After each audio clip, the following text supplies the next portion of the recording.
Hello, કેમ છો મિત્રો? આજે મેં લઈ લીધી છે હળદર ને હળદર કે તું જ મને બનાવી લે. તેથી મારો વારો હવે આવે છે લીલી હળદરનું શાક બનાવવાનો. લીલી હળદરનું શાક અમે બનાવીશું ચૂલા પર. તો હળદરને ધોઈને છીણી લીધી અને તેને ઘીમાં શેકી લીધી છે. અને નિર્વાણે મારી જોડે બેઠો છે અને જો ચૂલો સળગતો નથી તેથી વિપુલ આ ચૂલાને સળગાવવાની કોશિશ કરી રહ્યા છે. જે અમારી જોડે ભૂંગળી ન હતી તેથી આ પાઇપ લઈને હવે ચૂલો સળગાવે છે અને ફૂંક મારવાથી ચૂલો સળગે છે.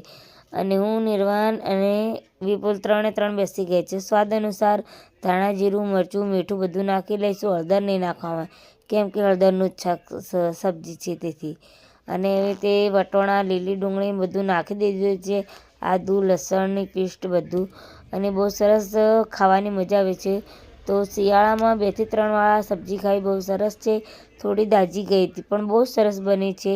અને મારી ચેનલને સપોર્ટ કરવા માટે thank you so much. Bye, tata. આ જ રીતે સપોર્ટ કરતા